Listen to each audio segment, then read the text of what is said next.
سامعین کو السلام علیکم۔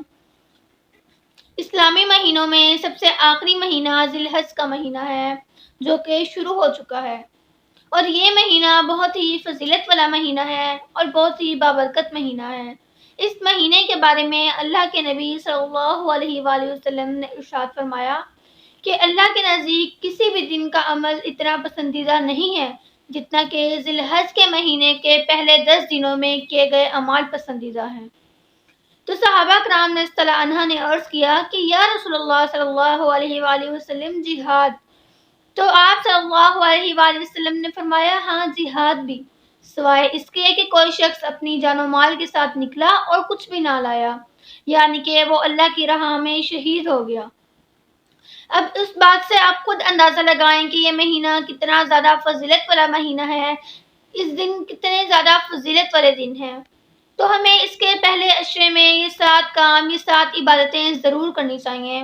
نمبر 1 پر حج ہمیں ضرور کرنا چاہیے کیونکہ اس کی بہت زیادہ فضیلت ہے۔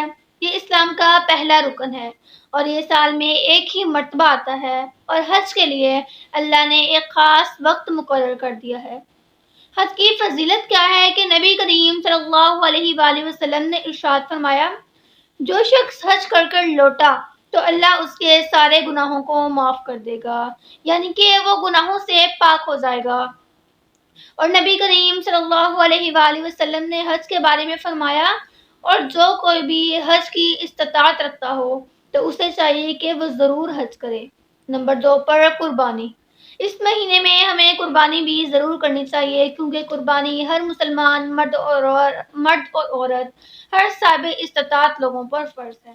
اور نبی کریم صلی اللہ علیہ وآلہ وسلم نے فرمایا، جو کوئی بھی قربانی کی استطاعت رکھتا ہو مگر وہ قربانی نہ کرے تو وہ ہماری عیدگاہوں کے قریب نہ آئے۔ نبی کریم صلی اللہ علیہ وآلہ وسلم نے فرمایا، جو شخص جانور کو قربان کرتا ہے اللہ اس جانور کے ہر بال کے صدقے ایک نیکی عطا فرماتے ہیں۔ نمبر 3 پر آتا ہے یوم عرفہ کا روزہ۔ یوم عرفہ کا روزہ رکھنا لازمی ہے کیونکہ یہ گزشتہ 1 سال اور آئندہ 1 سال کے گناہوں کا کفارہ بن جاتا ہے۔ نمبر 4 پر تکبیرات تشریق۔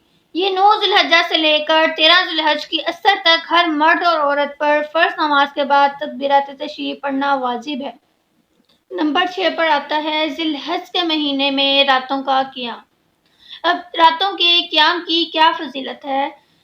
نبی کریم صلی اللہ علیہ وآلہ وسلم نے ارشاد فرمایا، ذی الحجہ کے مہینے میں راتوں کا قیام لیلۃ القدر کے قیام کے برابر ہے۔ نمبر 7 پر قربانی کرنے والا شخص بال اور ناخن نہ کاٹے۔ یہ 7 عبادتیں، یہ 7 کام ہمیں ذی الحجہ کے مہینے میں ضرور کرنے چاہیے۔